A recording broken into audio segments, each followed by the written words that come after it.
Alors, je suis en compagnie de Stéphane Levacher. Jérôme Maury. Voilà, on s'est retrouvé à Paris cet après-midi. Alors, t'es arrivé un petit peu tard quand même, hein, Non, 14 heures, deuxième portion. Alors oui, j'ai loupé la première portion. Ouais, bon, c'est pas grave, ouais. Donc, tu avais présenté un C'était petit peu super aussi. Ouais. avec Antoine, tu avais présenté Oui, l'initiative. on a parlé avec Antoine, on a décrit un petit peu le programme des 2 journées. Les 2 journées. Donc aujourd'hui, c'est sur Paris. Ouais, c'est sur Paris. Et demain, toi, tu retrouves Antoine en Normandie. Voilà. Alors, on va faire Lisieux, alors qui n'est pas sur l'axe du Louvre, mais c'est quand même un haut lieu que j'ai travaillé. Et puis, je voulais le montrer à Caisse, parce que Caisse a vraiment envie de voir Lisieux. C'est un dispositif initiatique qui est vraiment très, très intéressant, très complexe, très chrétien, et ça passe forcément les gens. Donc, puis le train arrive à Lisieux, celui que je prends, donc ça, c'est une escale pratique. Et puis après, on retrouve en effet l'axe du Louvre à son extrémité normande de Harfleur en Normandie. D'accord. Voilà. Qui donne sur le canal. Justement, C'est grave. Ouais. Ok. Antoine nous rejoindra là. Donc, ce matin, tu as déjà fait. Oui, donc la première portion en fait de l'axe du Louvre correspond en fait au début du dispositif. Donc on est parti devant la pyramide du Louvre et la statue de Louis XIV qui indique en fait l'axe métaphysique qui n'est pas en fait qui n'est pas perceptible visuellement à cet endroit-là, parce qu'en fait le Louvre visible est déjà désorienté. Il est un peu une représentation de l'humanité, de l'homme individuel, de l'homme collectif, qui, étant duel, a tendance à perdre le contact avec le principe ordonnateur de toute chose, qui est représenté par l'obélisque. On verra tout à l'heure. D'accord. Donc l'axe visible du Louvre, le vaisseau visible du Louvre, est un vaisseau qui est déjà déviant, et l'axe qui nous permet de nous réaligner sur l'obélisque est indiqué discrètement, secrètement, on pourrait dire, par le socle de la statue de Louis XIV. Et nous, après, on est remonté à la base de l'axe, rue de l'Arbre Sec, anciennement rue de l'Arbre Sel. Après, il y a tout un jeu de symbolisme que j'ai décrypté, qui nous permet de comprendre qu'avant d'avoir engagé un long processus de transformation spirituelle, on est un arbre sec. Et si on veut pas devenir un arbre mort, il faut en fait se connecter avec nos os intérieurs, etc. Enfin, tout un cheminement. Okay. Et donc là, on fait la deuxième portion. Alors, c'est des portions en raccourci, parce que normalement, je consacre une demi-journée à chacune de ces portions. Donc, la partie axe du Louvre parisienne, je la déploie en 4 demi-journées. Donc là, on fait la deuxième portion. À partir du carrousel, l'arc du carrousel qu'on voit ici, qui est pour moi, si on joue avec la langue des oiseaux, le sel de la pierre rouge, donc la pierre philosophale, hein, le soufre rouge des soufis. Et donc, il lui est bien relié au centre transcendantal représenté par l'obélisque. Et puis après, on va décrypter ce qui se formule au niveau du jardin des Tuileries avec les statues autour des bassins, etc. En raccourci parce que là, on a 1h30, 2 heures pour ces portions-là. Et puis après, à 17h, on va se rejoindre à la Défense. La Défense, c'est un site que j'ai travaillé récemment, mais qui est aussi vraiment intéressant, très, très intéressant symboliquement. Et puis, moi, j'ai découvert d'ailleurs c'était plus positif que ce que je ne pensais. En fait, le lieu le moins positif, et on comprend pourquoi il est surexploité actuellement sur l'axe, c'est l'Arc de Triomphe de l'Étoile. Oui, la place de. Voilà, on a le président qui est très souvent en ce lieu-là. Mais c'est un lieu qui est consacré plutôt, en fait, à la puissance du feu de destruction. D'ailleurs, il va c'est au mois de mai. Assez régulièrement, voilà. Donc, où le soleil, c'est le lieu, en fait, qui renvoie à l'inflation psychique française, qui a atteint son point culminant avec Napoléon. J'espère qu'on retombera pas dans ces travers-là. Et puis, en fait, la Défense réaligne. Et d'ailleurs, l'arche de la Défense est orientée comme le cœur, dans le corps à gauche, d'un angle de 6 degrés 3, ce qui fait 9, le chiffre de dissociation. Le principe du 1, créateur de toute chose, représenté par le pouce de César, ça j'ai compris il n'y a pas très très longtemps. Quand on le regarde, d'une certaine manière, c'est comme l'obélisque, il a l'ongle doré, donc c'est le principe transcendantal, et quand on va de l'autre côté, c'est un phallus. D'accord. Donc le pouvoir, la puissance, éventuellement destructrice, Donc, il n'y etc. avait pas finalement un but négatif de la part de Mitterrand de continuer Au contraire, cet axe. lui, alors après, Mitterrand, c'est Mitterrand, hein, il Oui. est bicéphale, hein, il y a un côté pouvoir, etc. Puis il a vraiment œuvré. D'ailleurs, il y a le travail, très beau film de Olivier Rose, Mitterrand ou l'œuvre sacrée de Mitterrand, quelque chose comme ça. Très très beau film qui restitue un petit peu toute cette connaissance-là. Et puis ce qui est intéressant, c'est qu'à la Défense, on voit que les architectes encore aujourd'hui continuent d'œuvrer et formulent des choses, et c'est très très riche. Enfin, c'est un livre aussi à lire, mais un livre d'une grande modernité. Mmh. Et il y a l'esplanade de l'Arche de la Défense. D'ailleurs, sur le toit, ils ont formé l'axe. Ouais. On le voit pas, c'est pour les oiseaux. Il y a aussi le cercle zodiacal sur le toit de la Défense. Oui, ça on le voit pas. D'ailleurs, au début, le public était censé y aller. Oui, il a été fermé. Mais en même temps, il n'était pas complètement visible. Il y avait aussi l'axe qui est tracé. Et puis sinon, il est tracé par la passerelle qui est dans le vide. En fait, cette passerelle, elle est alignée parfaitement sur les bassins, sur l'obélisque. Et donc, ça part de la rue de l'Arbre Sec, qui est décalée par rapport au Louvre visible. Et donc, ça va jusqu'à Harfleur. D'accord. Voilà. Donc, c'est-à-dire que les gens qui ont fait en fait, ce qu'ils appellent la jetée, donc ça fait référence à la mer, parce que ça va jusqu'à la Manche, savaient très bien ce qu'ils faisaient, et nous indique en fait la voie qui mène à Harfleur. Moi, Harfleur, je l'interprète. Alors, les étymologies, c'est toujours relative, hein, parce qu'il y a il y a une grande confusion au niveau de Harfleur. Donc, à Fleur, on sait qu'ils ont rajouté le R au XIIIe siècle, donc il y a quand même l'idée de fleur. Et puis, Ar, moi, je pense que c'est Ar-Kargar, le radical indo-européen qui pierre de fleurs. Donc, ça s'inscrit bien dans la cohérence. Et d'ailleurs, dans l'église d'Harfleur, il y a des hommes-oiseaux, il y a des fleurs de pierre. Donc, l'idée que, avant d'avoir engagé quelques démarches spirituelles que ce soit, on est un arbre sec. Et si on se spiritualise, on va devenir un homme-oiseau. On va devenir une fleur de pierre qui libérera son parfum, son esprit, qui rejoint le néant suressentiel représenté par la Manche. Et en fait, le canal, le Havre, à la base, ça s'appelait Havre de Grâce. Voilà, donc tout est assez élevé. Tu te rappelles, quand on était sur Étretat, on a vu que les trois portes menaient, en fin de compte, au même point sur la Manche de l'au-delà de l'être, dans en fait ce que les anciens appellent le néant suressentiel, c'est-à-dire l'idée que nous on est des êtres, donc on est des formes dans la substance, et l'idée qu'on est invité à se spiritualiser jusqu'au jour, au terme peut-être de plusieurs vies, être en mesure de rejoindre l'esprit et de réintégrer l'esprit. C'est un peu ça le message de cette philosophia perennis. Tu auras l'occasion d'en reparler demain avec Antoine quand vous serez en Normandie. Ouais. Bon, je vais pas te monopoliser plus longtemps. Parce qu'il faut qu'on avance. On va avancer. Allez, c'est parti. Voilà. Salut.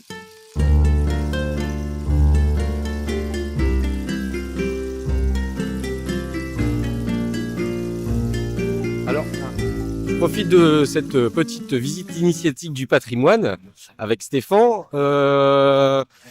pour rencontrer aussi Case. Enchanté, Jean. Enchanté. Ouais. Alors, tu es l'homme à la souris, c'est ça? J'adore ça. C'est surtout faire le pas vers l'autre. Ouais. D'être ouvert, d'être curieux et de stimuler, encourager, de faire ce pas vers l'autre et de garder cette curiosité. Surtout aujourd'hui, dans l'époque dans laquelle on vit, avec toutes les crises qu'on peut connaître et qui nous entourent partout. Et d'ailleurs, ce matin, c'est la preuve. On a très difficile à faire ce que je fais. Ça veut dire ma démarche n'est pas qu'une question de souris. Oui, alors est-ce que tu peux expliquer justement ce que tu fais avec les petites souris? Voilà. Là, pour l'occasion, parce qu'il y a, c'est vraiment assez vaste comme sujet et concept. On peut faire énormément de choses. Mais là, l'association avec Stéphane, lui, avec tout son savoir, ses connaissances, lesquelles je partage, parce qu'on a bien discuté déjà ensemble, et le concept de déposer des sculptures à la disposition du public pour leur faire remarquer, de leur faire arrêter, de se rencontrer, de se regarder, de faire connaissance, de discuter ensemble. Les Français, Anglais, dans d'autres cultures, le tourisme bien sûr, mais également le Parisien, le Français, les passants. Et du coup, de les ouvrir à autre chose ou d'avoir un regard différent sur le décor qui les entoure, dans lequel ils vivent, dans lequel on est habitué à vivre. Je connais énormément de gens à Versailles, à Paris, qui passent devant des sculptures, mais qui ne regardent presque plus et ils ne cherchent pas tellement à savoir pourquoi et comment. Et comme pour moi personnellement, ça m'a complètement changé, ça m'a permis de changer la perspective sur ce que c'est d'être français, pourquoi nos ancêtres ont fait ça, et de regarder sans ego. Hein, de ne pas se dire Louis XIV, c'est un homme avec une extravagance, un ego surdimensionné. Non, il y avait d'autres raisons. Pourquoi je vis à Versailles, pourquoi je suis venu en France, pourquoi j'adore la langue française, pourquoi j'ai travaillé sur Molière. Bon, le pourquoi, la question de pourquoi. Et du coup, j'ai testé autour de moi, j'ai demandé aux gens pourquoi. Parce que tu as été attiré par la France, quelque part. Ah oui, Oui. mais ça, Tu penses que c'était t'as aussi un une... piège. Et on m'a conduit, comme je peux entendre certains enfants qui parlent des pays, ils sont jamais allés. Je le rappelle, tu es de Hollande, c'est ça? Oui, Ok. ouais. Et ça fait 33 ans presque que je suis en France. Et tout de suite, c'était la France. Et puis, j'ai travaillé dans un coffee shop à 19 ans. Et t'as un gars. On s'est peut-être rencontrés, Ouais, parce que je suis monté c'est en vrai. Hollande dans une ancienne vie, on va dire. C'est un pays formidable. Ouais. Ouais, avant, c'était différent aussi. Mm. Et là, il y a un artiste peintre qui est passé, un plasticien aussi. Et il m'a filé un CD de Léo Ferré. D'accord. Bon, deux CD, j'ai écouté ça, ça m'a bouleversé par l'intelligence du verbe, la langue et la puissance qu'il y avait là-dedans. Donc, Léo Ferré, si on écoute son œuvre, on peut remarquer que c'est un médium, que lui, il se mettait devant la feuille blanche, le texte venait, ça lui arrivait, ça lui traversait. Automatique, quoi. Voilà, Mm. c'était quand même quelqu'un qui avait cette qualité de pouvoir, qui se laissait traverser par une certaine parole. Et comme j'étais un révolté un peu aussi, ça m'a parlé beaucoup. Aujourd'hui, j'ai un autre regard là-dessus, mais ouais, ça m'a beaucoup apporté. Et puis, j'étais autodidacte, aucun sens de concentration. Du coup, j'avais que des zéros, vraiment, c'était catastrophe. Et du coup, je me suis éduqué moi-même. J'ai lu Baudelaire, Verlaine, Rimbaud, Montaigne, C'est Gauguin. marrant cette attirance pour la France. Tu penses que tu avais peut-être Mais ça, une c'est vie là, antérieure? oui, c'est Ouais, absolument, c'est la mémoire. la mémoire. Après, mais je ne sais pas pourquoi, comment exactement. Mhm. Je sais que mes grands-parents sont des êtres, des grands acteurs qui ont fait naître le théâtre en Hollande. D'accord, Mon père, c'était le Depardieu de Pays-Bas, d'accord. vraiment le mec, quoi. Mhm. Et il est mort quand j'avais 4 ans. Alors ça m'a passé à côté. J'ai eu l'héritage, mais bon, vraiment, ça m'a passé complètement à côté. Mhm. Et bah, je suis arrivé à Versailles. J'ai fait déjà mes souris. Et là, Versailles, on a le 6e mois de chaque année, c'est le mois Molière. Je D'accord. me dis, ah, Molière, mon père, il a joué 256 rôles. Il a joué des multiples rôles Molière. Comment je peux faire pour le rejoindre? Eh ben, j'ai eu l'idée de sculpter une dé que j'ai reproduit en plâtre. Et j'en ai fait des milliers. J'en ai fait un mur avec le visage de Molière sur la face de 6, parce que c'est le 6e mois du mois Molière. Et du coup, j'ai développé ce concept de se dire, si on veut célébrer un événement, je m'inspire de l'événement, je fais une sculpture unique en bois ou autre, et je le reproduis à l'infini avec du plâtre pour pouvoir le partager avec tout le monde gratuitement. Et le tour est joué, vous pouvez jouer Molière avec le dé de... Bon, voilà. Et voilà, bon, c'est une idée qui m'a été donnée parce que j'ai dit comment je peux le faire. Et d'un coup, j'ai eu cette idée-là et c'est vrai que ça fonctionnait. J'en ai fait un mur, les gens ils sont venus, le mur s'est déconstruit au fur et à mesure des passants. Et toujours, hein, les gens ils passent, ils regardent, pas on prend en photo, ils sont là, non, on vient, pourquoi et comment. Ouais. Et là, on se rend compte, j'ai dit, ben voilà, vous allez partir avec une pièce. Et ça, j'ai le renouvelé 2-3 fois. Après, je me suis rendu compte que je suis très bavard. Hein. Ouais, non, mais pas de souci, pas de problème. Je t'arrêterai, c'est un moment. Ah ouais, ok, ouais, ah, sûr. Et bon, j'ai développé. Après, je me suis rendu compte, après des années un peu naïf, j'étais quand même que la mairie de Versailles n'a rien à faire D'accord. et qu'ils m'ont fait miroiter de m'aider et puis rien de tout ça. En fait, ils profitent. Et du coup, j'ai dit, OK, il faut que je le fasse moi-même. Et puis, j'ai développé d'autres idées. J'ai rencontré des clients dans le privé. Mhm. Là aussi, l'artiste doit continuer à se battre pour ses droits d'auteur, etc. C'est tout un combat. Mais c'est vrai que j'ai continué à chercher des partenaires, des gens qui aiment la France, qui aiment des personnages et des œuvres, des sculptures, et qui veulent donner des événements, célébrer. Mhm. Et qu'on me donne la tâche qui me correspond et que je m'inspire. Je travaille avec des sculpteurs qui sortent de l'école Boulle, qui travaillent au château de Versailles. et on peut concevoir ensemble une sculpture qu'on peut offrir. Et comme ça donne l'occasion à garder un souvenir d'un événement. Et on a une pièce, on a Alors, tous droit. Là, tu travailles des souris en ce moment. Ouais. Pourquoi la souris? C'est né avec les souris. Ouais. J'ai travaillé dans un lieu, un quai Bourbon, en l'île Saint-Louis, un lieu qui date de 1663. J'ai tout refait et puis il y avait un petit cage d'escalier. Je dis, il faut des petites souris collées au mur. Ça grignote, je sais pas, ça devenait du fromage pour moi, c'est trop bizarre. Et j'ai collé ces souris dans le décor. Et ça collait très très bien.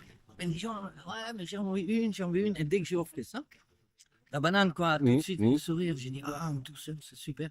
Les gens, ils adorent.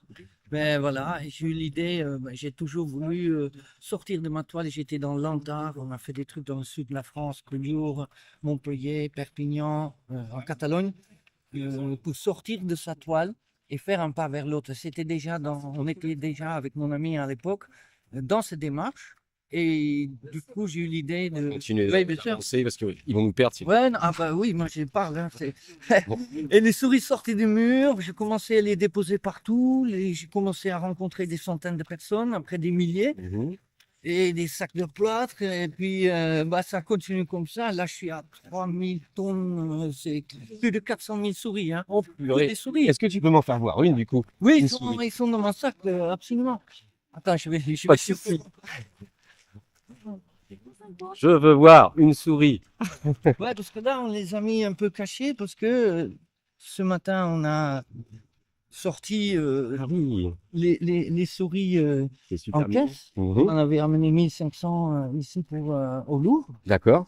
Et on a su tenir le coup jusqu'à 40-50 minutes, parce qu'après, la sécurité sécurité. tombe dessus. Et ils t'ont fait tout remballer, ils ont pas voulu. Soi-disant, on aurait dit que c'est du privé, alors qu'on est chez nous. J'ai dit que ça s'allait pas, c'est Ouais, gratuit, en plus y a les pas gens de- vont les prendre. Absolument, voilà. ça part tout de suite, mais C'est un ça devient souvenir de plus en gratuit, plus quoi. compliqué à certains endroits. Et oui, c'est ça aussi, cette démarche, elle montre un peu la dureté de notre société, les étaux qui se referment. Il y a quelques années, on pouvait écrire avec de la craie au sol, c'était Oui, pas ouais. un problème. Aujourd'hui, ça devient un problème, quoi. Et à la fin, tout devient un problème, Ouais, quoi. ouais. C'est quoi la limite? Il y a plein de gens qui vendent des petits tours Eiffel à la sauvette, ça c'est autorisé. Bon, Bon, c'est autorisé. complexe, Mm. quoi, mais en tout cas, nous, on se fait escorter en dehors du Louvre. On Mm. peut pas. Mm. Si on le refait, il y aura la police. Et c'est bien dommage parce que ce n'est qu'un petit porte-bonheur que les gens ils peuvent emporter comme souvenir et c'est gratuit. Elles sont trop mignonnes, je trouve. Franchement, oui, il y a la mignonitude, c'est un vrai science mignonitude. aujourd'hui. Hein. Mhm. Et on en a besoin dans ce monde de brut. Dans ce monde de brut, elle est trop mignonne. C'est un sourire, un pas vers l'autre. Et une question de liberté, Mm. de notre liberté. Bien. C'est que le début. L'idée, c'est bien sûr d'en faire 100 000, aller à Londres, aller à Berlin, déposer, parce que bon, j'ai dit 100 000, c'est absolument pas grand-chose, dans le sens que j'étais à Montmartre avec 2 fois 15 000 pendant le week-end. Il y avait des gilets jaunes même, mais j'ai pu faire. Et les gens, mais ils adorent. Et en plus, ils commencent à écrire avec. Et quand on donne la parole aux gens, ils parlent de quoi? Ils parlent de l'amour. Ils font des chœurs. Mm. Je t'aime Paris, et dans toutes les langues. Je t'aime mon boyfriend, machin, mais que des chœurs. Je vais à la place Hôtel de Ville à Paris. Ouais, parce que les personnes s'en servent pour écrire. J'ai que, surtout certains endroits où il y a un vrai flux d'arrivée de tourisme. Devant l'Hôtel de Ville à Paris, Mhm. c'est extraordinaire. En 4 heures, je transforme toute la place. Il n'y a que des chœurs au sol. J'ai filmé tout ça, c'est extraordinaire. Et voilà, quand on donne la parole aux gens, ils parlent d'amour. Mais voilà, il faut tendre le micro, ben, vous le savez, hein, mieux que moi. Voilà. Et voilà, il y a une vraie alchimie. On peut les rassembler, former une sculpture, la décomposer, composer. Et puis ça provoque de la créativité chez les gens. Mm. Là, tout à l'heure, la dame m'a dit, ah, il me tarde de rentrer pour la décorer. Voilà, c'est extraordinaire. Les souris, souris. Toujours Sourire. ce douceur. La douceur, là. Ouais, Mm. voilà, surtout aujourd'hui. Hein, parce que bon. Et hier soir, une dame avec ses 2 enfants, ah, c'est vous les souris, j'en ai une à la maison. Alors c'est le petit frère qui demande à sa soeur, est-ce que ce soir je peux dormir avec la souris, demain soir c'est toi. Voilà, il y a ou quelqu'un qui est à C'est l'hôpital. symbolique Ah, pour j'avais eux, pas ouais, de c'est souris. symbolique pour eux, quoi. J'ai Mm. plein de témoignages, j'ai des centaines, non, plus de 1000 photos en tout cas.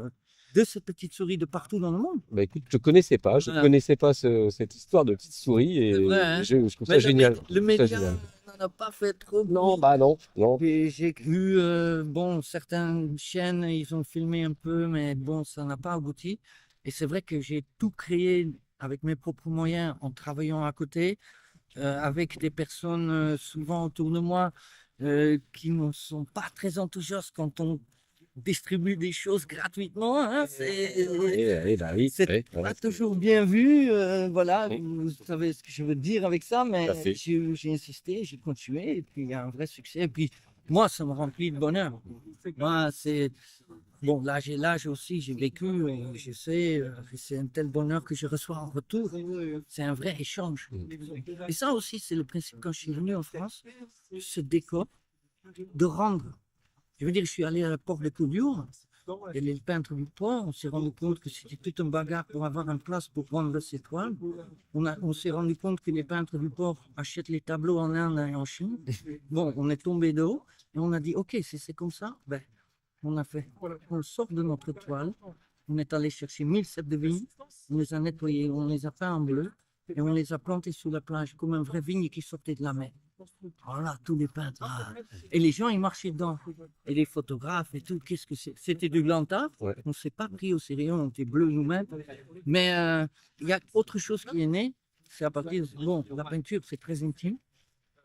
On va faire d'autres démarches. Et c'est là que je continuais quelques années après. J'étais seul à Paris où j'ai commencé ma démarche de art urbain ou de street art parce que ça ne salit pas. C'est ça que j'aime. Oh. Et normalement, ça devait être libre. Oui, c'est éphémère et Je peux faire ça où je veux, quand je veux, à l'heure, quand ça me chante. Et cette liberté, ça me correspond aussi. Voilà. bah, bravo. Avec joie. Je peux t'en prendre. Ah ouais, ouais, absolument. Ah, merci. Pour Antoine J'en aussi. partie. Et pour Antoine, allez Antoine, je pense à toi, je prends aussi ta Ouais, petite souris. mais on en a Je te la remettrai. Allez, on en a encore pour tout à l'heure à la Défense. Et la voiture est pleine encore. la voiture Et est pleine de pour petites demain, on a tout un chargement pour Lisieux et Harfleur. souris. On a... À la basilique de Lisieux, elle va bien redonner, je pense, la petite souris. Ouais, et en Parce plus, qu'elle est blanche, la basilique. Tu sais, je ne connais pas encore. la pierre, Je vais découvrir. c'est avec une pierre blanche qu'elle a été. C'est l'occasion d'en parler parce que j'ai lu le livre de Stéphane Levacher, Métanoïa. Déjà, le mot métanoïa, depuis 2019, ça m'avait interpellé, j'adore.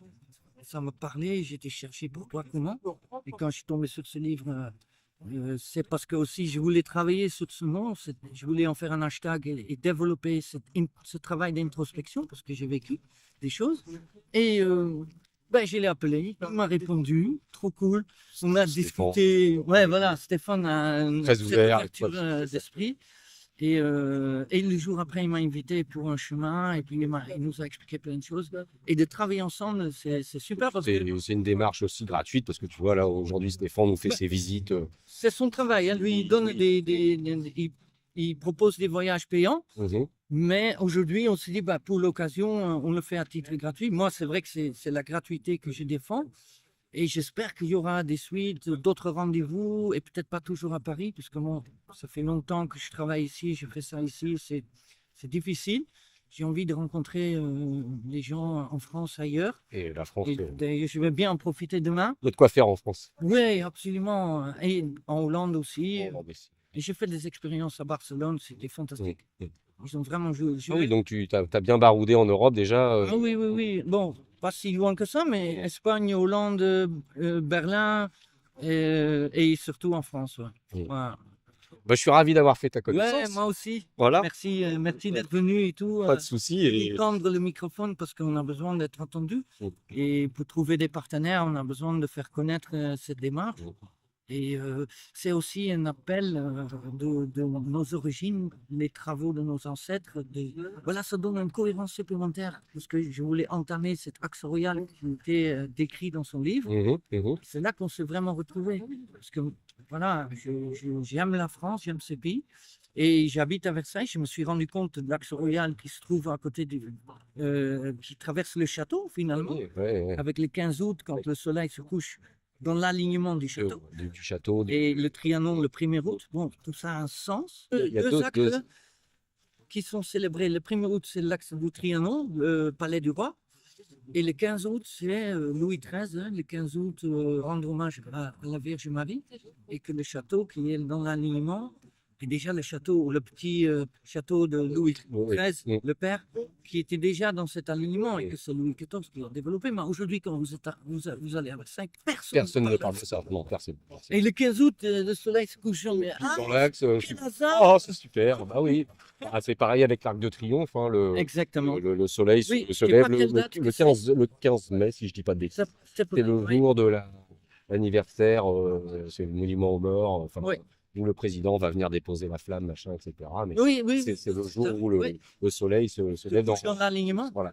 Et bon, même sur le plan personnel, et justement, métanoïa, ce travail d'introspection, quand on va sur ces endroits, et si on rentre en soi, on peut ressentir certaines choses qui m'ont permis de vivre des choses en intérieurement extraordinaires et de découvrir des facettes de l'être humain que peut-être sans ce mouvement, je n'aurais Ça pas pu passait à côté. découvrir. Oui, voilà. Mm. Mais c'était aussi à moi, en moment De faire la démarche. Ouais. d'être à Versailles. De quoi je suis venu à Versailles? Ouais, ça, Comment j'ai atterri ici? Bon, il y a des raisons, je sais pas Oui. quoi. Mais quand on demande, et le 15 août, la preuve, les Versaillais sont partis. Le 15 août, ils sont en vacances, Oui, ils sont dans leur il y a plus maison personne, tout le monde est parti en vacances. secondaire, Oui. à la plage. Alors que c'est là-bas que ça se passe. Mais on devrait, comme avant, autour des mégalithes, Oui. on devrait faire du tambour. Le jour des solstices ou des équinoxes, Oui, etc. tous danser ensemble, être cohérent Mm. avec notre histoire, la pierre et tout. Bon, ça. Bon, je souhaite l'organiser, Mhm. mais bon, c'est difficile. Oh là là. Déjà, trouver un accès au château de Versailles, c'est très dur. La mairie est en bisbille avec le château, c'est compliqué. La mairie, tout est politique, tout est récupéré. On utilise les artistes pour ça. D'ailleurs, le mot se dit tous les ans au personnel des fonctionnaires. Trouvez-nous les artistes gratuits. C'est plus la France. Pour moi, c'est plus la France. Ouais, la France Voilà. est Mais bon, détruite depuis déjà pas mal d'années. là, il y a une vraie Ouais, destruction. une destruction de. Ouais. La jeunesse est attaquée, Mm. plus fort que jamais. À nous de nous relever, de nous regrouper, de nous réunir jusqu'au bout, quoi. Mm. Parce que bon, Mm. parce qu'on a à Et perdre. qui aiment nous suivre, comme on dit. Ouais, ouais, créer cette vague. Voilà. Et là, on a ouvert une voie tous les deux en s'associant pour cette occasion les journées du patrimoine ensemble. Et bah, j'espère que ça peut aboutir à trouver d'autres partenaires, d'autres occasions, d'autres endroits. Il y en a tellement. La célébration de d'autres personnages. Et j'ai travaillé sur Mozart, Molière et d'autres. Et des animaux, beaucoup, qui ont tout un sens avec un endroit spécifique. Voilà. Il y a à faire. Il y a beaucoup à faire. Ah, merci beaucoup. Avec Et merci pour les petites souris. joie. Grand plaisir. Merci pour votre sourire. Il n'y a pas de quoi. Bon, on va continuer notre petite découverte initiatique. Ouais, super.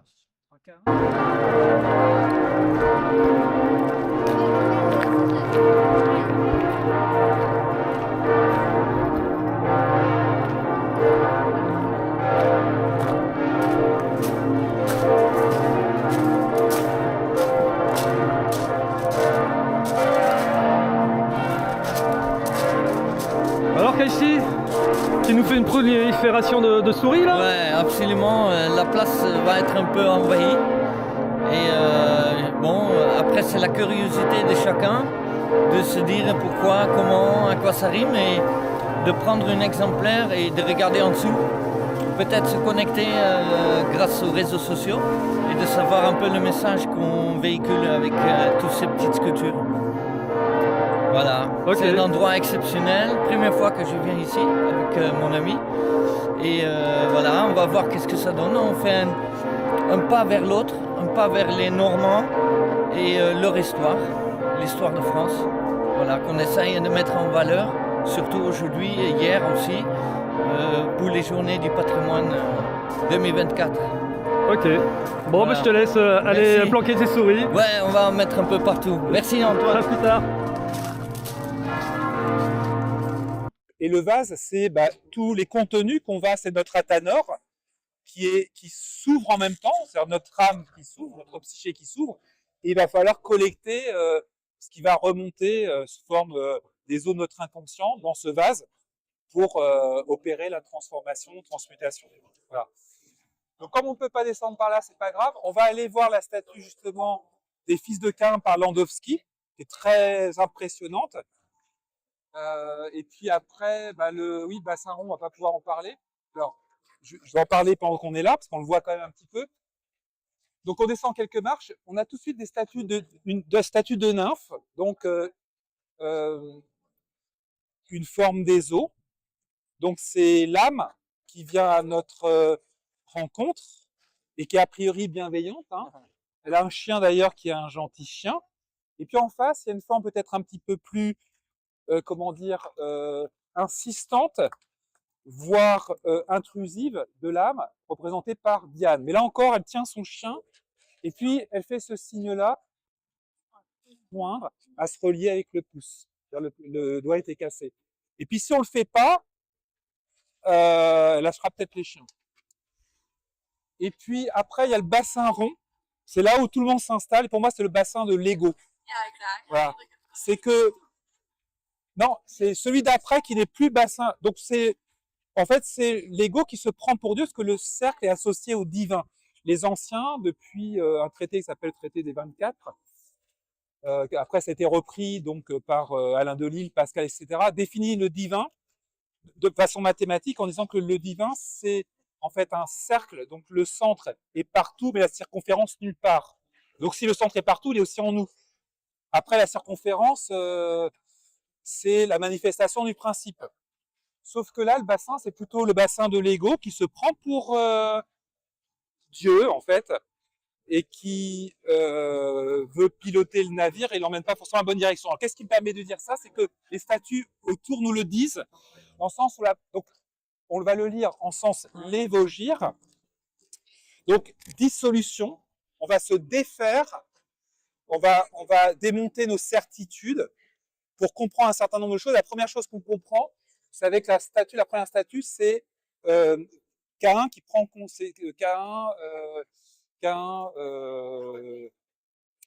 prend conscience qu'il a tué son frère. Ça, c'est le titre de ce type-là. Et il est complètement abattu. Donc c'est l'ego qui prend conscience, qui s'est dissocié en fait de l'autre centre qui est Abel Apollon, le vrai centre, le sol invictus, en fait, le centre transcendantal. Et à ce moment-là, Caïn, donc l'ego, en prend conscience. Donc c'est le début aussi de la fin de sa splendeur et le début de son introspection et de la tentative de trouver une issue à cette misère. D'ailleurs, le cercle se termine par la misère de l'homme. Parce qu'en fait, la misère de Caïn, c'est la misère de chacun d'entre nous. Et donc après, on a invité, il y a par exemple une statue que j'adore, la statue de Cassandre. Et Cassandre, dans la mythologie, en fait, elle devait se marier avec Apollon, donc avec le principe lui-même. Et puis finalement, elle a dit, moi, je préférerais peut-être vivre dans le monde des hommes. Donc, en pensant qu'il allait vraiment l'épouser, Apollon lui a fait un don, le don de capter les informations et de prédire l'avenir. Et puis finalement, on dit non et décide de vivre dans le monde et puis d'user peut-être de son don pour briller dans le monde. Et à ce moment-là, donc Apollon ne peut pas lui retirer un don, ça ne se fait pas, parce qu'il est un principe créateur, générateur. Par contre, il lui donne un contre-don, c'est-à-dire que tu auras le don de formuler l'information qui vient de moi, mais par contre, personne ne t'écoutera. Voilà, donc ça, c'est une bonne représentation de notre psyché humaine qui reçoit l'information, mais l'interprète mal ou ne la transmet pas comme il faut pour qu'elle soit entendue. Alors, elle transmet par exemple l'information à son père qu'il faut qu'il arrête de faire bande à part par rapport aux Atrides, donc à Troie. Hein, c'est une espèce de roi dissocié du monde grec. Et puis, donc elle lui dit à son père de pas créer de conflit, de pas continuer de s'éloigner, sinon ça va faire un conflit avec le monde des Atrides, Ajax, Agamemnon, etc. Donc, le risque, c'est que la guerre se déclenche à force d'opposition, d'éloignement. Et puis aussi, elle dit à son frère Paris qu'il faut absolument pas qu'il convoite Hélène, et alors encore moins qu'il l'enlève, parce que c'est le début du déclenchement de la guerre de Troie. Et personne ne l'a écouté, personne ne l'écoute jamais. Donc c'est l'âme qui est informée, mais qu'on n'est pas en mesure d'entendre. Voilà. Et puis elle finit violée par Ajax dans le temple d'Athéna, et Athéna n'agit pas. Par contre, Athéna va se venger à long terme en en fait, en anéantissant en fait tous ceux qui ont participé à la guerre de Troie et qui ont œuvré au fléau, dont Ulysse. Ulysse, mais elle a un attachement particulier pour Ulysse. Elle va lui donner une seconde chance et il finira par comprendre que en fait, il faut absolument suivre la volonté de la divinité pour créer une nouvelle civilisation. Voilà, donc il y a ça. Après, il y a 12 statues. On retrouve le 12, voilà, 12 statues, et qui nous ramènent à comprendre qu'est-ce qu'entraîne l'éloignement du principe. Voilà, et ça nous donne aussi des éléments de solution pour atténuer la misère. En même temps, comme on n'est qu'au niveau du bassin rond, où on est encore égotique, quand on sort du cercle, on est encore dans la misère. On n'a pas encore fait ce qu'il fallait pour en sortir. Ok ? Voilà. Et après, il y aura l'autre bassin qui lui est transcendantal, parce qu'en fait, c'est un polygone. Hein, René Guénon a bien expliqué que l'octogone, c'était le premier polygone qui se rapprochait du cercle. Donc c'est du tangible, du carré, si on veut. Il y a des côtés, mais il y a déjà une spiritualisation et un rapprochement du divin. Donc le bassin octogonal, qui est très peu fréquenté, il est moins attractif, il est plus austère. En fait, c'est ce bassin-là qui incarne en fait la pierre philosophale. Et d'ailleurs, quand à certains moments de la journée, quand il fait beau, on voit le reflet de l'obélisque dans le bassin octogonal. Il est accessible le bassin octogonal Oui, on va pouvoir y aller. Parce que je vais vous montrer, il y a des statues, il y a aussi 12 statues, mais elles sont réparties par groupe de 3 fois 4. Donc là, c'est vraiment tout autour, les 12 comme ça éparpillés, et après, c'est 3 fois. Oui, je vais t'expliquer pourquoi, parce qu'il y a encore l'histoire de loup. La clé des loups, elle est dans les 4 statues. Je vais t'en parler tout à l'heure.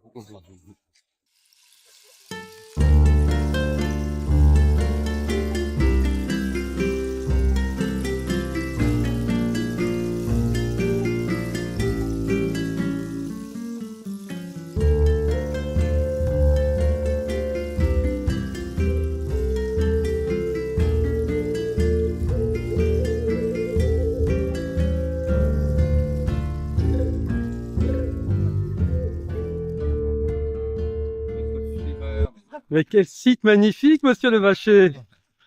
Dis donc. C'est là, et c'est pas moi qu'il faut que tu regardes, c'est là. Incroyable! Ouais, c'est incroyable, hein, c'est impressionnant. Ouais. C'est imposant. J'étais jamais venu. Non, tu as tort. 20 ans que je suis en Normandie. Ah bon? Ouais. À quel endroit de Normandie? À Rouen. D'accord, oui, c'est un peu loin. Oui, Ouais, c'est Incroyable. massif. C'est ça. Très impressionnant. Alors Stéphane, programme de la journée. Alors, programme de la journée, déjà se réveiller. Parce qu'on avait quand même une journée hier assez intense. Hein. Oui. On a beaucoup marché, et puis moi j'ai beaucoup parlé aussi. Ouais, c'était super, on a eu un temps formidable. Jérôme nous a rejoints. Tout à Sur fait. une portion en début d'après-midi, puis après il avait sa réunion ufologie. Et donc ce matin, donc on est à Lisieux. Alors Lisieux, c'est pas sur l'axe royal du Louvre, mais en fait on fait une escale parce que c'est un dispositif, parce que Kees Van Dijk, qui m'a accompagné dans ce petit périple avec ses souris, on en a parlé sur ta chaîne, Antoine Station. Donc voulez voir Lisieux, et c'est comme il vient en voiture de la région parisienne, il va passer par là, sur la voie. Et puis c'est un dispositif que j'ai travaillé. Voilà. Donc d'ailleurs la basilique n'est qu'un élément d'un dispositif constitué de 3 édifices religieux. On va en parler ce matin. Et puis donc là c'est comme sur Paris, c'est-à-dire que je fais juste une petite initiation au principe de la philosophie patrimoine. Je fais pas une lecture systématique du site. On va y passer 1h30. On va faire le tour d'ailleurs de la basilique. Il faudrait travailler à l'intérieur. Il faudrait descendre dans la crypte. Il faudrait monter au sommet du dôme. Il faudrait observer et analyser précisément le chemin de croix qu'à l'arrière, qui est aussi impressionnant. Ouais. Donc ça demande en fait quasiment une journée pour faire une lecture systématique de ce site qui est bardé de symboles. Tu montreras, il y a plein d'armes, des commanditaires, mais c'est aussi des éléments à lire symboliquement, bien sûr, qui sont des emblèmes. Et puis, donc, ça ce matin, donc on va faire une lecture en raccourci et simplifié de ce dispositif, enfin, de ce site dans le dispositif. Et puis après, cet après-midi, on rejoint justement le dernier terme de l'axe du Louvre, à Harfleur. Donc, on aura parcouru finalement entre la rue de l'Arbre-Sec et Harfleur 170 km. Enfin, nous, on en fait plus qu'on n'y va pas directement à vol d'oiseau en passant par le centre des Arches et des bassins. Et puis, pareil, à Harfleur, on fera une lecture simplifiée de ce qui correspond finalement. Harfleur, ça nous renvoie au grand mystère. C'est-à-dire que là, on est la pierre au rouge ici, donc phase au rouge, les petits mystères, dernière phase du processus, phase au noir, phase au blanc, phase au rouge. Et Harfleur, on est au-delà de la phase au rouge, à un site qui va nous renvoyer à la possibilité de en fait se spiritualiser complètement et de sortir de la corporéité, si on peut dire. Et c'est une église qui se caractérise notamment par ces hommes oiseaux sur la façade. Il n'y en a pas d'autres en France à ma connaissance. Donc c'est vraiment une église très très spéciale, l'église royale. On en parlera cet après-midi, Charles VII, Louis XIII. Donc voilà, qui est formidable et qui donne sur le canal qui mène à la Manche. D'ailleurs, j'ai appris en travaillant un petit peu le site que le Havre à la base s'appelait le Havre de Grâce. Donc ça confirme vraiment l'idée de terme d'un processus qui fait qu'après il y a décorporification et changement de plan. Voilà, ce qu'incarne bien la ville d'Harfleur. Au déluge, c'est-à-dire qu'ils vont à d'un monde. C'est-à-dire que la race de K1 a engendré la catastrophe, un premier déluge, et donc il y a une race qui est anéantie. Il y a un seul survivant, Noé, qui était le fils de Lamech. D'ailleurs, Lamech ne le reconnaît pas, il le trouve trop sensible. Il pense que c'est un enfant adultérin, donc il le met de côté. Et c'est ce fils-là, différent, qui va sauver la race humaine et puis donc créer l'arche et établir une nouvelle humanité. Voilà, le sensible. Alors, ce qui est intéressant, c'est le côté ésotérique des trucs, parce que, en fait, Landowski a écrit, donc c'est une statue de 1906, il a dit, oui, en fait, c'est les fils de Caïn, donc c'est, en fait, c'est Jubal, donc le berger, qui est un fils de Caïn, Jubal, Jabel et Tubal-Caïn. Donc, le berger qui serait là, le poète et le forgeron. Et ce seraient donc les trois facettes de l'humain qui réunies engendreraient la civilisation. Bon, ok, moi je veux bien, mais quand on les regarde, on sent que c'est pas très, si vous voulez, c'est pas très chargé de positivité, et on sent plutôt l'aveuglement et l'enfoncement dans une direction qui n'est pas bonne, et nous on connaît la fin de l'histoire. Donc moi j'aimerais plutôt, pour moi c'est pas en fait les fils de K1 qui constituent une unité, c'est notre lignée de K1. Pour moi, celui du milieu, c'est K1 lui-même, voilà, qui a tué Abel, qui s'est dissocié du vrai centre. À droite, il y a Lamech, fils en effet de K1, aveugle et polygame. Donc, et c'est lui qui tient le bâton, la direction. Il est aveugle. Et puis, il a un rapport au féminin qui devient aussi chaotique. Voilà.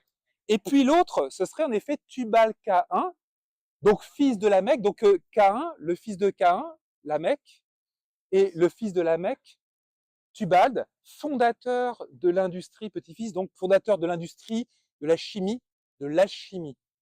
Donc le travail des métaux, le feu, l'usage du feu, etc.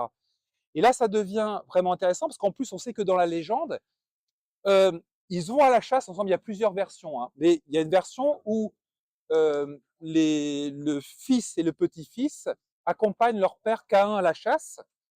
Caïn n'y voit plus rien, donc il demande à son fils Tubal de lui dire quoi viser, mais Tubal, Lamech est aveugle. Donc, en fait, il tue son père, Non, en fait, c'est Lamech qui demande à son fils Caïn de lui dire, c'est Lamech qui demande à son fils Tubal-Caïn, voilà, Tubal-Caïn, de lui indiquer la cible. Et en fait, Lamech tue son père, Caïn, accidentellement. Et de rage, en fait, Lamech massacre son fils. Donc là, on est dans l'idée vraiment d'aveuglement, d'hubris, d'endurcissement, de brutalité. Et on sait que ça va forcément se mal terminer. Heureusement qu'il y en a qui est un peu plus sensible et qui va fonder une nouvelle civilisation. On va aller les regarder de l'avant. Vous allez voir que ça me semble plus...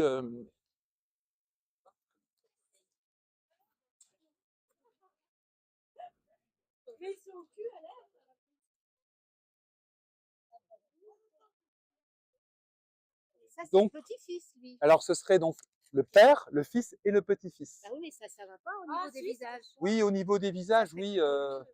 Lamech, il est aveugle. Hein. Donc, pour moi, ce serait plutôt Lamech. Voilà. Une interprétation. Ouais. Oui, c'est une interprétation parce que la version de... ouais. Et donc, lui, c'est vraiment quand même l'ancêtre. Et en fait, il a tué le taureau. Enfin, il en a gardé que, en fait, la tête. Hein, le taureau, les bœufs d'Apollon, ça représente souvent l'inconscient, la psyché, l'invisible. Et eux, ils ont tué Abel et ils ont tué en fait la partie invisible et la partie subtile de l'être. Et simplement dans les arts, il y a un petit travail de sublimation par les arts de ce qui reste du psychique, mais c'est un art qui va être un art un peu de brut et un art incantatoire et archaïque. Ça, c'est Voilà. marrant. Oui, pour moi, ça serait Caïn, Lamech, l'aveugle, hein, qui voit rien, Il a le bâton. et qui a le bâton, parce que c'est lui qui est en âge de diriger. Son père est trop vieux, le fils est trop jeune. Alors, c'est vrai que le fils, il semble vieilli. Après, on sait que la chimie peut aussi entraîner un dépérissement précipité. Voilà, d'où, parce que si c'est le forgeron, vous savez, les questions de loup, là. Oui. Et ben, en fait, c'est des masques qu'ils utilisaient les forgerons, très anciennement, notamment chez les Égyptiens, pour éviter d'avoir à respirer les émanations. Oui, et donc un vieillissement prématuré. Ouais, ouais. Donc ça peut être ça. Bon, après, voilà. Donc en tout cas, c'est l'idée de d'égarement. Voilà, d'égarement et de risque de s'effondrer dans un gouffre. Ah oui, t'as un lien dans la tête. Alors la première chose à dire par rapport à la basilique de Lisieux, c'est qu'elle s'inscrit dans un plus vaste dispositif constitué de trois éléments architecturaux religieux lexoviens. Alors dans l'ordre, je dirais, géographique, en partant du point le plus au nord, donc d'ailleurs les sites ne sont pas alignés chronologiquement, ni dans le développement des phases. Donc là, je vais les désigner en fait dans l'ordre de leur position dans le sens le plus au nord vers ici. Donc il y a l'église, la cathédrale Saint-Pierre, qui a été bâtie au XIIe, XIIIe siècle. Donc premier élément du dispositif. Deuxième élément du dispositif, dans l'ordre en fait de la chronologie, hein, et du nord vers ici, il y a l'église Saint-Jacques, qui date elle du XVe, XVIe siècle. Et puis donc l'élément le plus tardif dans la chronologie, et le plus au sud en fait, cette basilique Sainte-Thérèse, qui date du XXe siècle, hein, 1929, 1954. Voilà, c'est quand même 30 ans, hein, enfin moins de 30 ans de construction. Donc ça forme un dispositif qui forme d'ailleurs au sol une croix de Saint-André quand on regarde le dispositif depuis un certain point que je connais qui est très au nord sur une colline de Lisieux. Et là on voit vraiment que ça forme une croix de Saint-André. Alors on pourrait considérer que c'est une hypothèse un peu douteuse, sauf que sur le portail, il y a un élément qui renvoie et qui confirme cette hypothèse, hein, puisque vous voyez une espèce de vague sur les côtés de la mandorle de laquelle sort le Christ libéré sa croix, hein, en fait, le Christ Pantocrator. Donc on voit bien cette croix de Saint-André. Et puis à l'intérieur, il y a aussi une figure de Saint-André qui est très visible quand on rentre. Donc il y a cette confirmation que ce dispositif, constitué de 3 édifices religieux, forme une croix Saint-André. Et la croix de Saint-André, c'est symbolique, c'est une croix en fait d'accès au ciel, c'est une porte du ciel. Après les yeux, les cieux, hein, donc tout ça, ça va un petit peu, c'est des indices qui nous ramènent à penser que ici on est à un endroit sacré qui permet de changer de plan si on suit le processus dont on va parler. Alors, comment cet alignement est-il réalisé? En fait, par le biais. Alors, c'est vraiment quand on regarde à un certain endroit, mais on a l'impression d'ailleurs que ça a été fait pour être regardé de cet endroit-là. Et là, la croix est évidemment visible. Donc, il faut aller dans un champ. Hein, ce sera l'occasion d'une autre visite.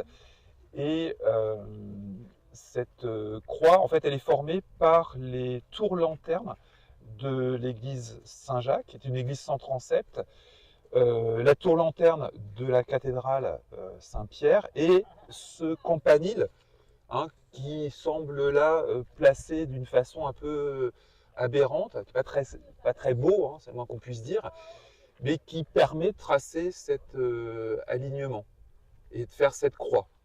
Voilà. Après, ça sert de carillon.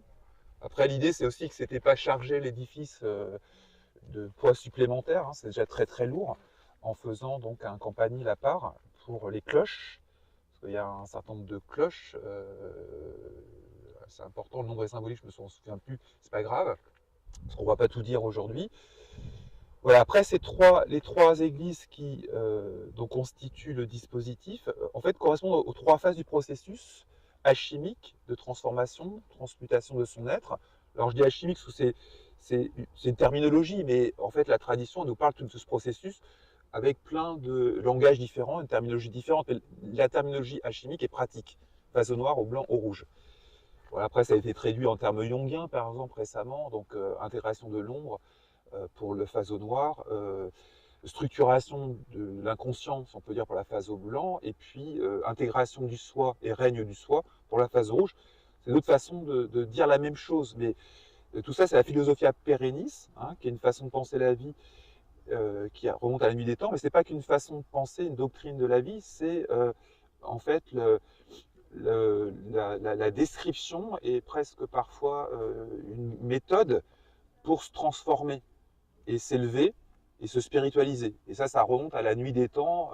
On en a parlé hier quand on était au terme du jardin des Tuileries, avec différentes sources, dont la source du Nil, la source égyptienne, mais aussi la source peut-être plus ancienne, la source ligure. Voilà, donc l'église Saint-Jacques, ça sera... Alors l'église Saint-Jacques, elle se trouve au milieu, c'est-à-dire que c'est pas linéaire, parce que le processus, il n'est pas non plus, c'est pas une ligne qu'on suit, même si l'axe du Louvre, c'est une ligne qu'on suit, il y a l'idée de déambulation, de labyrinthe. Donc c'est pas mal de pas forcément mettre tout dans l'ordre. Il y a une chronologie temporelle des sites, hein, 12e, 14, enfin 13e, 12e, 13e, 15e, 16e et 20e. Mais après, au niveau des phases, c'est celle du milieu, l'église Saint-Jacques, phase au noir. Alors Saint-Jacques, c'est fils du tonnerre, c'est-à-dire le processus déclenché par un feu qui vient du ciel et qui crée une grande déstabilisation. À Montmartre, on a celui qui joue cette fonction, c'est Éléuther, le libérateur, c'est lui qui déclenche le processus d'abaissement, d'effondrement des structures établies. Après la cathédrale Saint-Pierre, elle est la phase au blanc, elle correspond à la phase au blanc du processus de reconfiguration. Il y a un jeu au niveau justement des tours qui est très intéressant, une recentration, alors que l'église Saint-Jacques, c'est vraiment une église sans transept, avec une tour-lanterne qui est vraiment très égotique, très, très phallique, très mégalithique, hein, et le féminin est relégué à l'arrière, c'est inscrit d'ailleurs par les symboles. Et puis ici, c'est la pierre au rouge. On est, voilà, à la phase au rouge, avec une magnifique pierre philosophale, un déploiement de la pierre première, et qui permet la connexion au ciel, en fait. Hein. Voilà. Donc là, on est au terme du bassin au terme du jardin des Tuileries. Donc ça, c'est un processus initiatique compliqué. Il faut faire tous les bassins. Parce que là, je vous ai montré le bassin, mais avant les bassins, il y avait 2 bassins polarisés avec des statues de Caïn, le sculpteur, qui sont très intéressantes. Ça nous comprend, si ils existent, mais il faudrait les lire, si tu veux, mais on n'a pas le temps. Et ça, c'est des bassins qui permettent de réfléchir à pourquoi l'homme, il sait aussi, pourquoi il a dû, en fait, sacrifier une partie de ses potentialités pour s'adapter au niveau de la surface. Donc, il y a une raison légitime de l'égotisation pour survivre et pour s'adapter sans créer. Donc voilà, donc il y a toute une réflexion qui est menée là-dessus. Donc ici, on est très très proche du principe transcendantal. Donc on est dans une voie de spiritualisation, ce qui explique que le bassin soit octogonal. Hein, l'octogone, comme le rappelle René Guénon, c'est une forme tangible, c'est un polygone, et qui se rapproche d'une forme qui nous renvoie à quelque chose qui est transcendantal, puisque la circonférence d'un cercle n'est pas calculable, hein, puisque on est obligé de faire juste des approximations, puisque la circonférence du cercle, c'est le rayon du cercle multiplié par 2, Et ensuite par pi. et par pi, qui est un nombre transcendantal qui n'a pas de borne. Donc le cercle, c'est la circonférence d'un cercle, nous renvoie à quelque chose qui est transcendantal. Pi est un nombre transcendantal. Et les fonds baptismaux dans les églises, on baptise les enfants, c'est aussi... Oui, octogonal. C'est octogonal. Voilà. Et, en Italie, les baptistères sont aussi octogonaux Voilà. pour la plupart. Ouais. C'est aussi une signature des Templiers qui ont fait beaucoup de clochers aussi octogonaux. Voilà, donc il renvoie donc à une certaine avancée dans le processus de spiritualisation. Alors on est encore des êtres matériels avec des dimensions finies, parce qu'on peut calculer la surface d'un octogone, mais ça se rapproche en fait du cercle. Donc on est en voie de spiritualisation, de transcendantalisation de son être. Ok. Bon, après ici on a 12 statues, donc là on a une figure de tyran, Hannibal, d'ailleurs qui a inversé tout. Enfin, il a voilà, il inverse tout. Enfin, c'est comme Napoléon. Enfin, il y a un contresens. Donc, il produit plus de désastres qu'autre chose. Là, on a aussi, c'est Jules César. Jules César qui était montré là-bas comme un créateur de civilisation orientée vers l'Est. Et là, il est vu comme étant un créateur de désastres. Et tous les côtés, là, c'est le rappel du désastre par l'égarement. Bon, je ne vais pas rentrer dans les détails. D'ailleurs, la statue après, c'est l'hiver. Voilà, mais après l'hiver, il y a un printemps. Bon, voilà. Donc, oui, donc cet intérêt, ça a été un prétexte légitime, voilà, de continuer une formulation qui remonte à la nuit des temps. D'ailleurs, quand vous entrez dans ce lieu, vous avez une grande Sainte Thérèse qui a un livre ouvert entre les mains et sur lequel est inscrit Omen Novum, c'est-à-dire nouvelle formulation. Ça veut dire qu'il y a ancienne formulation. Bah oui, on voit en perspective Saint-Jacques et Saint-Pierre. Donc c'est la continuation de la formulation. Voilà. Donc ça c'est important. Et il ne faut pas oublier que quand je dis c'est la nuit des temps, c'est au moins l'époque des Gaulois, parce que Lisieux, la ville, nous renvoie en fait au peuple gaulois qui vivait à cet endroit, qui étaient les Lexovii. Et alors les villes qui gardent le nom des peuples gaulois qu'ils désignaient sont souvent des villes sacrées. Il y a des endroits où il y a des peuples, d'autres peuples gaulois, d'autres communautés, on pourrait dire, gauloises, qui n'ont pas laissé de traces parce qu'ils n'avaient pas une fonction forcément aussi importante que d'autres, qui, eux, ont laissé leur signature à travers un peu la capitale de leur domaine.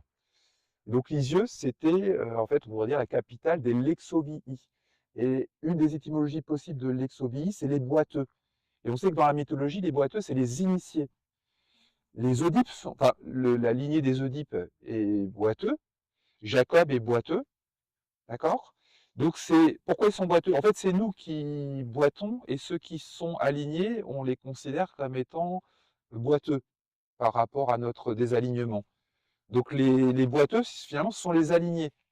et qui ont été en fait reconnectés avec un principe. Voilà, ça c'est important. Donc là, on est dans un territoire sacré qui remonte au moins à l'époque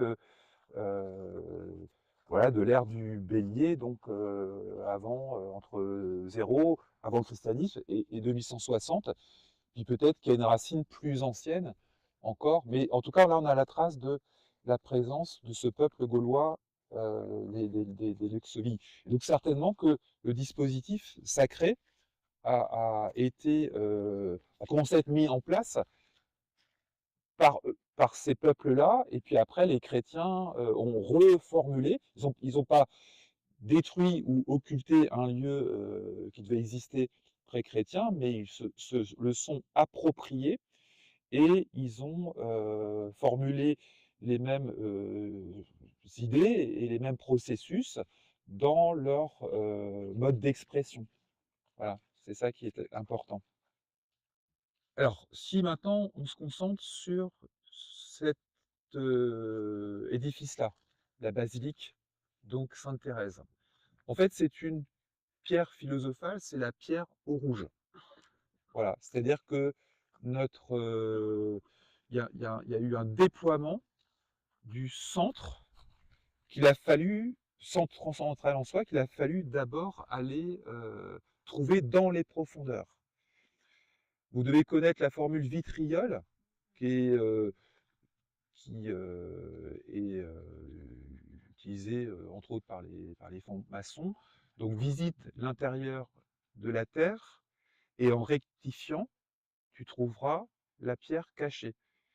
Donc on va aller regarder justement au pied de l'édifice parce que il y a cette idée de la pierre du départ qu'il a fallu aller chercher dans les profondeurs de son âme occultée, et puis qu'il a fallu après nourrir pour qu'elle se renforce et se déploie au point d'engendrer un corps de nature autre, qui est un corps de géant, signifié par ce bâtiment monumental. Voilà. La forme d'ailleurs visuelle nous renvoie à la clé de vie des Égyptiens, à l'Ankh, hein, avec l'idée de, au début, on est une verticalité qui se cherche, c'est-à-dire qu'il doit plutôt aller chercher dans les profondeurs le centre de son déploiement, hein, la pierre cachée. Et puis il y a l'idée qu'on pourra à un moment donné changer de plan, sortir de sa condition mortelle et corporelle, et en fait, si le soi est renforcé et si il est en mesure d'engendrer un nouveau corps comme une étoile s'allume, eh bien, en fait, un nouveau soleil apparaîtra et entraînera un autre rapport en fait à l'univers, nous donnera accès à un champ de conscience, voilà, différent de celui qu'on avait en tant que mortel.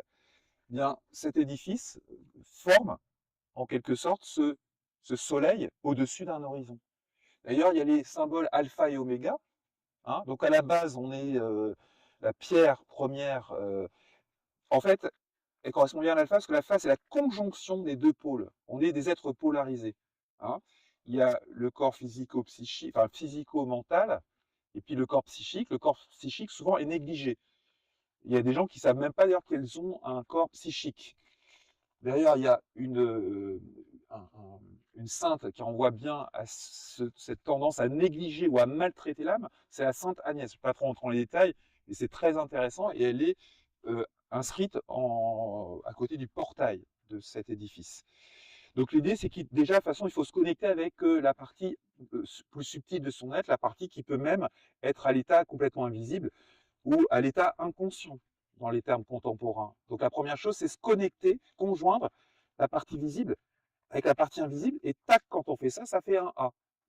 Hein, et au milieu, dès qu'il y a conjonction des pôles, il y a aussi activation de ce centre, de ce soufre transcendantal qui est quelque part dans les grandes profondeurs et qui est représenté par un petit poisson qu'on ira voir là-bas à gauche en commençant la lecture de l'édifice.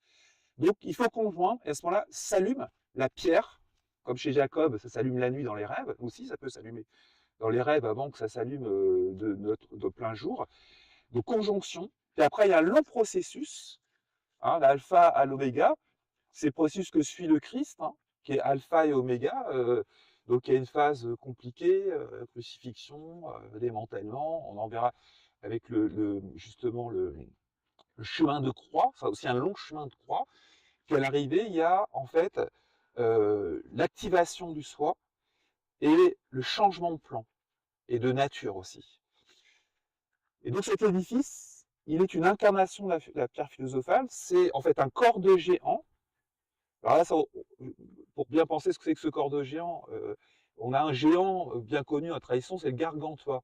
Et Gargantua, étymologiquement, on peut le penser pierre du géant unifié. On peut aussi, nous, être des pierres unifiées, c'est-à-dire qu'on peut trouver son centre, et le vrai centre transcendantal peut prendre le contrôle de la destinée, et à ce moment-là, on sera des géants. C'est-à-dire que ce ne sera pas forcément des géants physiquement, hein, je ne crois pas trop, mais par contre, on sera des géants dans le sens où on aura une autre vision du monde, on aura une perception hyper consciente du monde. Et d'ailleurs, quand on monte au sommet du dôme, c'est comme si on fait en fait comme un simulateur de l'état dans lequel on serait si on avait réalisé l'œuvre rouge. On voit en effet le spectacle du tout unifié à l'intérieur d'un cercle. Parce que quand on est proche du sommet du dôme, d'ailleurs on est à 80 mètres, hein, le 8 qui renvoie à l'infini et au corps cosmique. Qu'est-ce qu'on voit? Alors, on est tout petit corps, mais on est dans la tête du géant, comme un peu comme dans le corps de Goldorak. Vous savez, si vous avez été enfant, on peut monter dans l'espace d'un instant. C'est un simulateur. Et comme ça, on peut avoir une idée d'une autre façon de voir et de comprendre le monde si on arrivait à ce stade de son évolution. On verrait ce que appellent les Grecs le spectacle du tout, le panorama. C'est-à-dire qu'on comprendrait que tout est régi par un principe qui unifie et harmonise et que tout est beau, à partir du moment où on a une conscience qui nous permet de la voir, cette beauté. Voilà, c'est ça qui est important. Donc c'est une magnifique et grande pierre philosophale.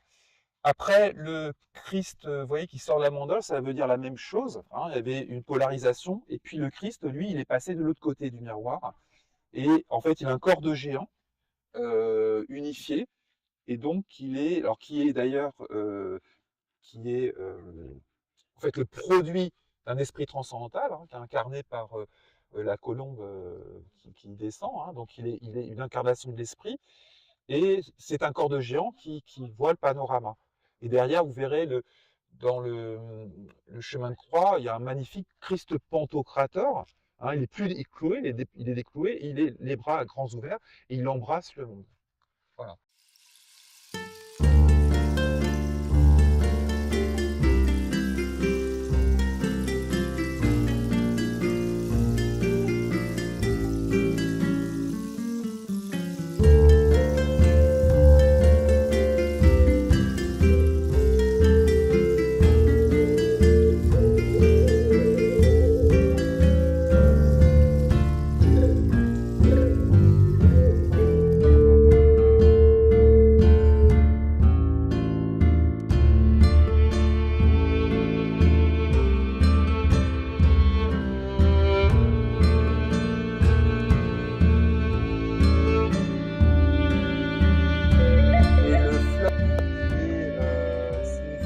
C'est le Nil.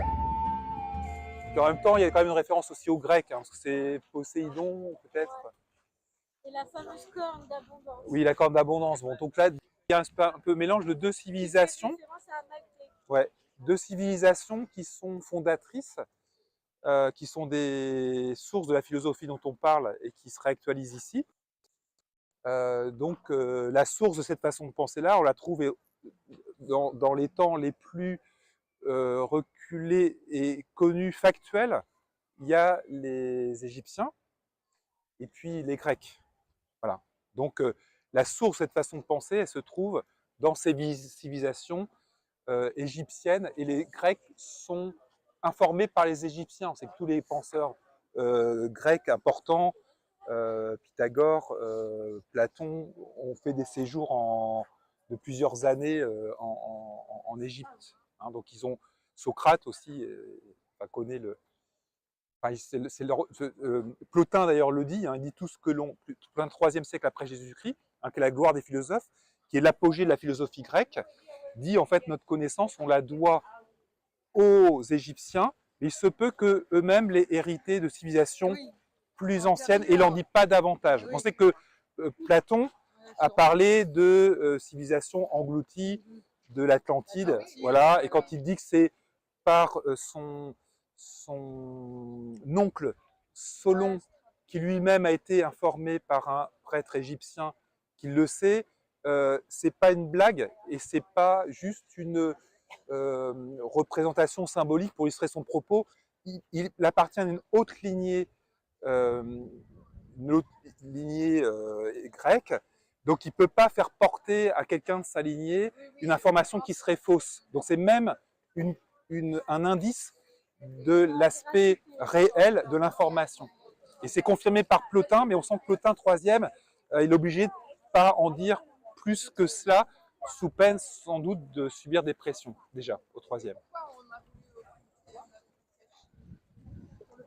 Parce que si les civilisations d'avant étaient plus évoluées, ou puis il y a l'idée que de donner l'impression qu'on est les créateurs de tout.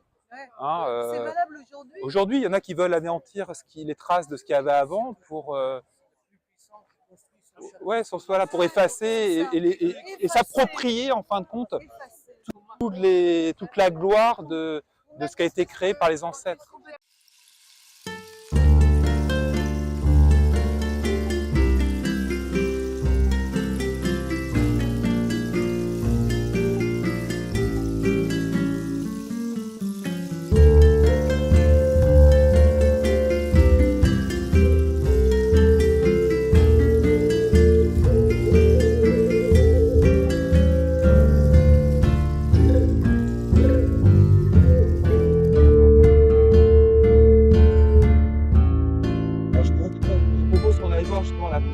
Première, celle qu'on a trouvée en introspectant. Hein, si on n'introspecte pas, si on ne se relie pas avec les profondeurs, il n'y aura rien. On va rester en surface, aéré, comme des pions. Hein. Donc tous ces sites-là nous amènent à justement introspecter. Donc c'est écrit hein, que la première pierre, elle est au pied de l'édifice, c'est la pierre angulaire. C'est aussi une pierre d'achoppement, parce que je fais souvent référence à la princesse au petit pois. C'est-à-dire que cette pierre ne va pas nous laisser tranquille, on ne pourra pas s'en débarrasser. Et donc, si on ne s'en occupe pas, la nuit, elle va nous réveiller, elle va nous empêcher de dormir, elle va nous rendre malades. La princesse au petit pois, elle met des matelas, elle ajoute des couches de confort, mais ça n'empêche pas que le petit pois l'empêche de dormir. Donc cette pierre, il va falloir en faire quelque chose. Il va falloir qu'elle s'active, qu'elle se déploie, qu'elle devienne philosophale, c'est-à-dire qu'elle nous indique, en quelque sorte, le sens de la vie à réaliser. Donc là, on est au pied, et donc on a le début, l'alpha, on se connecte avec elle, et puis l'oméga, voilà, qui est impressionnant. On est tout petit, nous, hein, au pied de cet édifice, qui est vraiment bien nettoyé.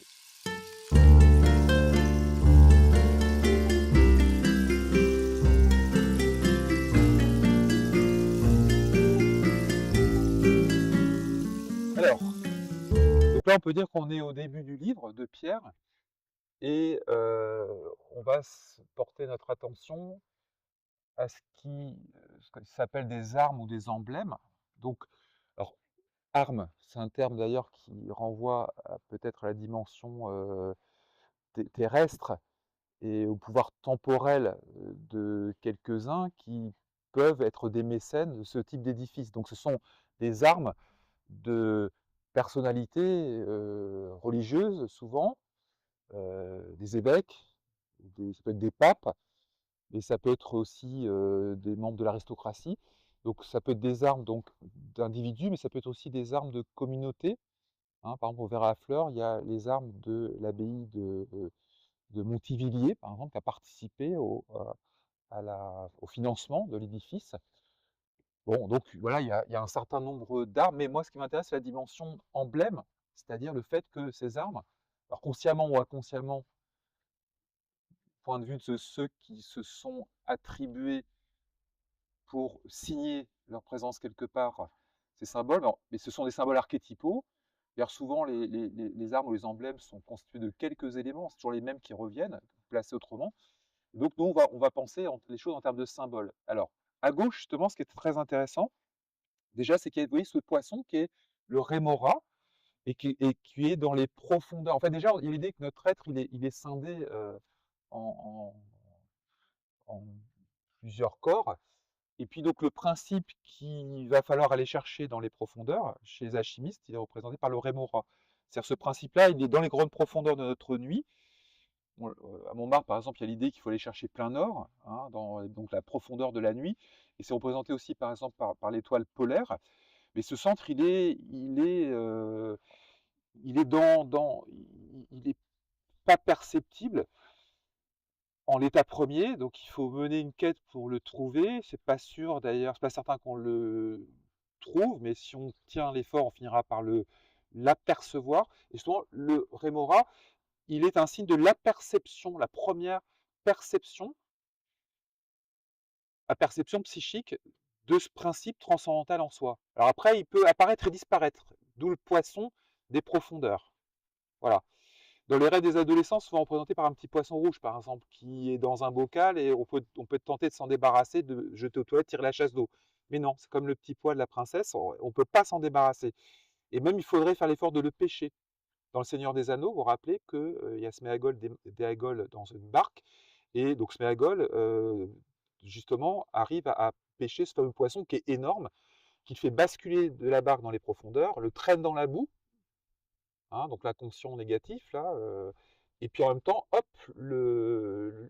quand au moment où il lâche la canne, parce qu'il ne peut plus suivre ce poisson qui l'emmène trop loin, il trouve l'anneau, et c'est le début de la longue série dont tu es fan, nous sommes tous fans, du Seigneur des Anneaux. Donc voilà le fameux rémora. Alors l'idée, vous voyez qu'il y a une encre, il faut aller le chercher. Voilà, il faut dans l'emblème à gauche, en bas à gauche. Voilà. Voilà, l'encre à droite est un poisson, voit à gauche. Là, cet emblème-là, hein, celui-ci. Hein. Ouais. Voilà, il y a un poisson à gauche. Voilà. Donc c'est plutôt un assez gros poisson. Donc l'encre renvoie au fait qu'il faut aller chercher dans les profondeurs. Donc il va falloir mettre du poids, une encre c'est quelque chose qui a du poids, il va falloir quand même mettre une intention forte, mettre de l'énergie intuitive pour aller l'accrocher d'une certaine manière. Et puis, donc ça c'est dans les profondeurs, et puis après il y a l'idée que ça va nous permettre de remonter, de fonder d'ailleurs le cœur de soufre, le soi, qui engendrera au terme du processus un corps de conscience d'autres plans. Donc le cœur, il est là, il est à faire, il est à fonder. Et puis, alors en haut à gauche, il y a l'idée de 3 corps. C'est-à-dire qu'au départ, on est 3 corps, et donc il y en a 2 qui sont fonctionnels. Hein. Il y a le corps physique et le corps mental. Ils sont là, hein, en surface de ce que nous sommes actuellement. Et puis il y a l'autre corps qui, lui, est en fait invisibilisé et peut-être en l'état d'occultation totale. Donc il faut d'abord donc déployer cet autre corps, et puis après il faut les démanteler pour réunir toute la substance, tous les soufres, et fonder un nouveau noyau de soufre qui permettra de déployer un autre corps, avec l'idée du point d'aboutissement qui est l'allumage de l'étoile. Et alors l'allumage de l'étoile, parce qu'en fait ce cœur de soufre, il va être le cœur du géant cosmique qui verra les choses comme étant harmonisées par un principe transcendantal. Et le stade d'après, et là on est dans les grands mystères dont je vous ai parlé, c'est l'allumage en fait de l'étoile, l'allumage de la glande pinéale, mais permanent. Et là c'est changement de plan, enfin, décorporification et disparition. Le véhicule du corps n'a plus de raison d'être. Donc tout est résumé, hein, au début du livre, c'est comme un sommaire en fait du processus. Et puis, alors après, le deuxième, on peut dire, bah voilà, la barque qui est notre athanor. Alors d'ailleurs, vous remarquerez qu'au-dessus, les clochetons là ressemblent étonnamment à des athanors alchimiques. Hein. C'est parce que c'est un lieu qui nous ramène en fait à un processus intérieur, voilà, alchimique de transformation, transmutation. Et cette église, enfin cet édifice religieux, alors même à gauche, on voit des triangles, voilà un petit peu. Et puis il y a aussi, si je la retrouve, ça fait longtemps que je ne suis pas venu ici, On a une petite pierre philosophale cosmique. Bon, Complètement à gauche. ah oui, oui, voilà. Donc ça, c'est une petite pierre philosophale. On en a une grande là. Il y en a une autre petite avec, vous voyez, qui est bien centrée.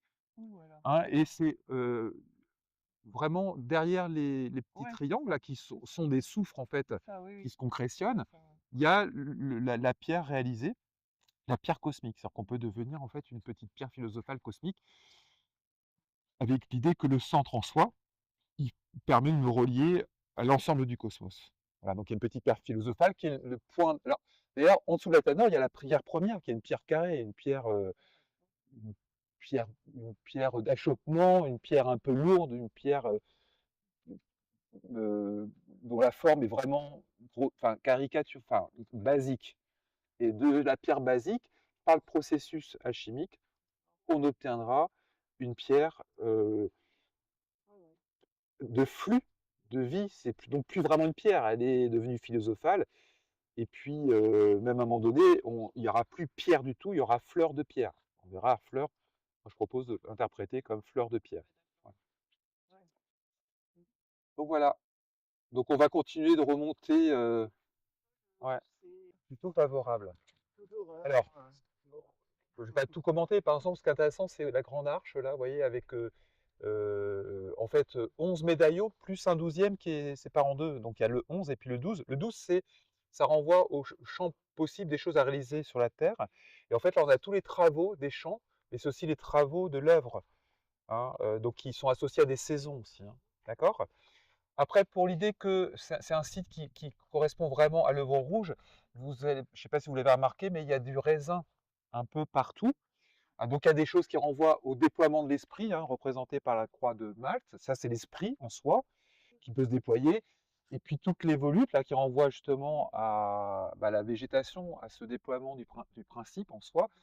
Et puis le stade de l'œuvre rouge avec le soi sous forme de rond, et puis aussi le soi sous forme de raisin qui renvoie à l'œuvre rouge et au travail du vin, c'est-à-dire de bonification du rouge. Parce que le centre transcendantal, quand il va être augmenté, il peut aussi devenir dangereux. Il peut aussi embraser, il peut y avoir une inflation psychique. On en a parlé hier quand on était au Louvre avec l'Arc de Triomphe, hein, qui est un lieu d'inflation psychique du peuple français à travers Napoléon. Donc il est sur l'axe, mais il est en même temps anti-christique, on pourrait dire, hein, parce que Napoléon, qui était très avancé dans le processus, qui fait qu'il en fait, possède la pierre de démultiplication, c'est-à-dire qu'il avait la capacité de transmettre et d'embarquer avec lui dans une aventure de renouvellement du monde énormément de personnes. Donc il a cette force-là qui ne peut être que la force de l'esprit en lui. Le problème, c'est que ça a mal tourné. Voilà. Parce qu'en fait, il n'a pas quintessentiel, il n'a pas bonifié, hein, ce soufre rouge dont parlait Sophie. Voilà. Et donc, le thème du vin renvoie à cette nécessité de purifier, de quintessentier, pour que ça engendre vraiment un corps spirituel et pas un nouveau corps de géant de destruction. Voilà. Donc ça, c'est important. Donc le rouge est là, à travers le symbole du raisin. Donc on va aller à l'autre extrémité.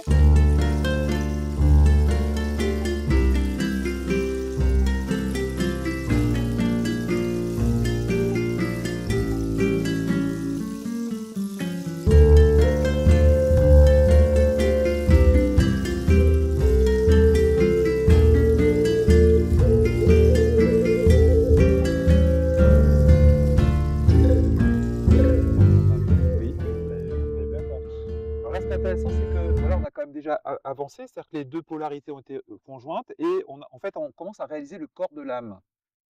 Hein, vous voyez, une petite figure féminine, hein, qui est le produit du fait qu'on a décloisonné les corps et que ce qui était en dessous est relégué maintenant et au-dessus. Donc ça, c'est plutôt l'œuvre blanc, c'est-à-dire qu'il y a un travail de femme, c'est-à-dire que la psyché Capricorne va prendre le contrôle de la barque, elle devient le pilote de l'œuvre. Voilà. Et donc, il faut juste suivre les exigences de la dame. Voilà. Comme Ulysse le comprend tardivement, qui doit suivre le pilotage d'Athéna. C'est pas son bateau. Voilà. Et Athéna, elle sert le principe. Et puis le dernier, c'est l'idée que tout reste à faire, hein. C'est-à-dire que là, on a refermé le truc, la croix, on va dire la croix de Saint-André, ouais, qui doit en fait imiter le Christ, c'est le premier à imiter le Christ, donc il doit d'abord décloisonner, libérer, puis tout, avec l'idée que il y a la perspective d'allumer l'étoile. Et puis après de continuer quintessentiel, décorporifier. Bon. Et puis les deux autres corps, hein, ils vont aussi bénéficier de ce processus, parce qu'ils se transforment en rose, hein, enfin aussi la rose blanche, la rose rouge. Bon, donc là, c'est comme si on fermait le sommaire en nous disant, bon, maintenant, il faut y aller. Il faut faire le chemin de croix. Donc on va monter. Hein. Alors d'abord, il faudrait descendre dans la crypte pour se connecter avec les profondeurs, qui sont ici plutôt agréables en fait. Hein. Le lieu des profondeurs est très habité est rendu très, comment dire, très accueillant, ce qui n'est pas forcément le cas de toutes les cryptes. D'ailleurs, les cryptes les plus puissantes en termes opératifs, c'est les cryptes qui sont parfois un peu austères et ténébreuses. Parce qu'en fait, il faut se confronter aussi à cette nuit du dedans. Hein, les souterrains, c'est ça aussi, souterrain, c'est aller dans les profondeurs, parfois un peu glauques, un peu boueuses, insalubres, pas très réjouissantes. Hein. Alice, quand elle descend, au départ, elle est coincée dans un truc qui fait qu'elle voudrait remonter le plus vite possible. Là, c'est une crypte qui est faite pour en fait, nous familiariser et nous accompagner dans notre processus d'élévation, parce que c'est un lieu aussi religieux. Donc on va après être descendu, là, en fait, par aussi notre travail de réflexion, tout simplement, d'introspection, on va engager le chemin de croix.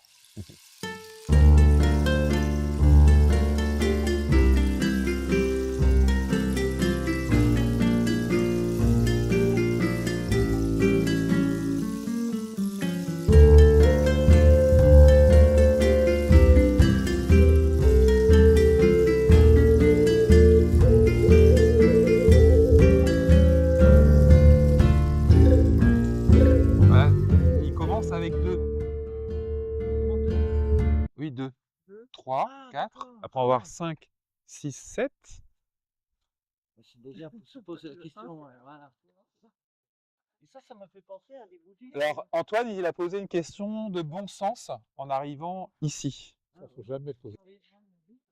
Donc, il est souterrain, enfin, il est dans un autre plan, enfin, il est dans les profondeurs de notre âme. En tout cas, son incarnation humaine.